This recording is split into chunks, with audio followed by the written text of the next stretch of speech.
रानो चिड़िया ने अपनी जी जान लगाकर मूली का एक छोटा सा खेत तैयार किया था। वो अकेली माँ थी जिसके कंधों पर 2 छोटे बच्चों की जिम्मेदारी थी। बस कुछ ही दिन और। हाँ मेरी प्यारी मूलियों, मैंने इस जमीन के एक एक इंच को अपनी चोंच से कुरेदा है।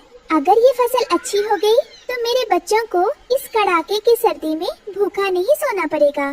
मुझे बस थोड़ा और धीरज रखना है। हे भगवान, मेरी मेहनत रख लेना, क्योंकि इस सूखी धरती पर बस यही एक उम्मीद है जिसे मैंने सींचा है।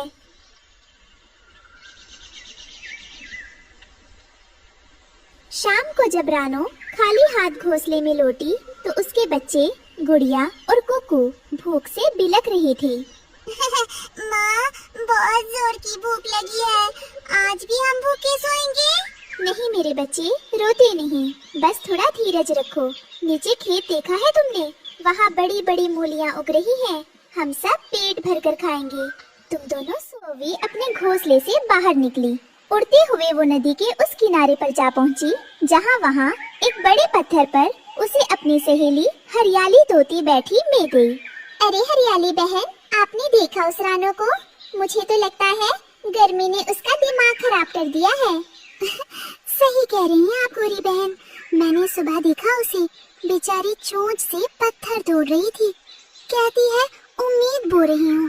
भला इस सूखी रेत में भी कोई उम्मीद उगती है? वही तो, हम सब यहाँ से पलायन करने की सोच रही हैं और वो महारानी किसान बन रही है। जब भूख से जान निकलेगी तब अकल आएगी उसे। छोड़िए बहन, जिसे खुद को बर्बाद करना हो उसे हम क्या समझाएं। चलिए हम अपनी जान बचाएं, वो तो अपनी जिद में ही मरेगी। जैसे ही रात गहरी हुई, जंगल के खूंखार चूहों ने रानो के सपनों पर हमला बोल दिया। वे खेत में घुस। अरे वाह, देखो भाई, क्या नरम जमीन है। यहाँ बिल बनाएंगे और सारी मूली की जड़ें कुतर डालेंगे। चलो शुरू हो जाओ। उस चिड़िया को सुबह सिर्फ मिट्टी मिलेगी। अगली सुबह जब रानो खेत पर पहुंची तो नजारा देखकर उसका दिल टूट गया। कई पौधे उखड़े पड़े थे। पड़ोसी कालू कौवा और गोरी कव्वी ऊपर डाल पर बैठे तमाशा देख रहे थे। काव काव, मैंने कहा था ना रानो, ये खेती बाड़ी हम पक्षियों का काम नहीं है। देखो चूहों ने क्या हाल किया है। हाँ रानो, छोड़ दो ये जिद। तुम इन चूहों का कुछ नहीं बिगाड़ सकती।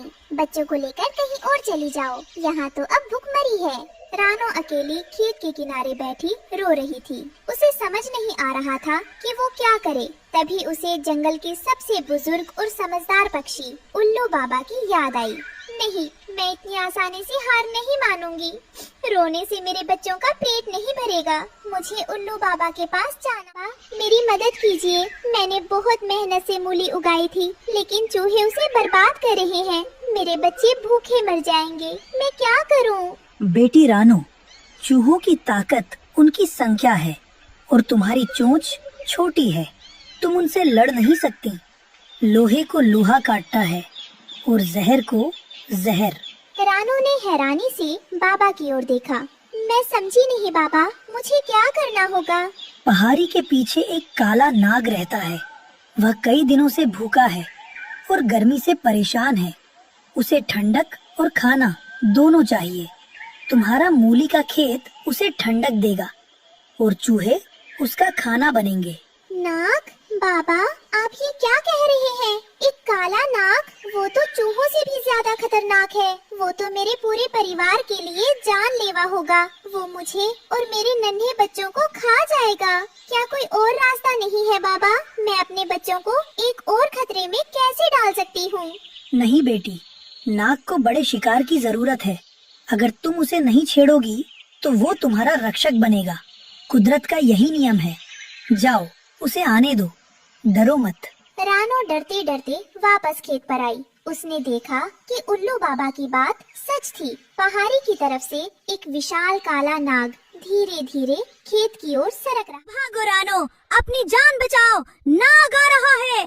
रानो का दिल तेजी से धड़क रहा था, लेकिन उसे बाबा की बात याद थी। वो अपनी जगह से नहीं हिली। नाग खेत में दाखिल हुआ।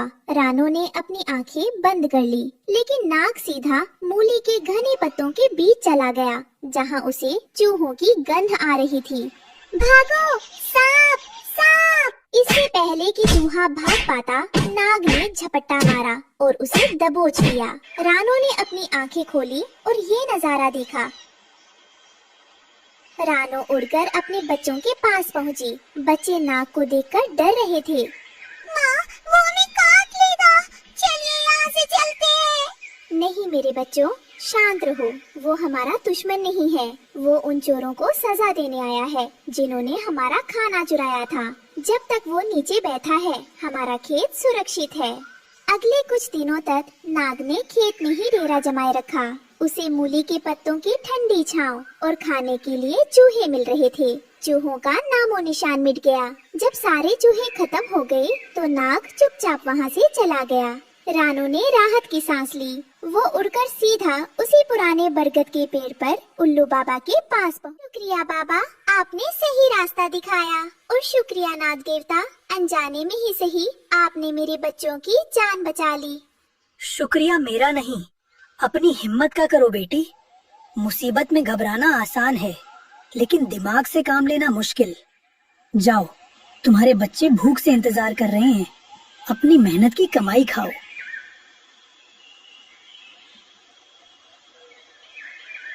आज रानो के खेत में मूली की फसल तैयार खड़ी थी। रानो, गुड़िया और कुकू मिलकर मूली निकाल रहे थे। कालू कौवा और बाकी पक्षी भी ये चमत्कार देखने आए थे।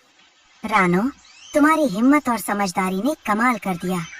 हम तो डरकर भागने वाले थे। मुसीबत आने पर सिर्फ डरना नहीं चाहिए कालू भैया। सही सलाह और सही सोच से बड़ी मुसीबत भी हल हो सकती है। उस शाम रानो और उसके बच्चों ने भरपेट खाना खाया। जंगल ने उस दिन सीखा कि कभी-कभी जान बचाने के लिए कड़वे फैसले भी लेने पड़ते।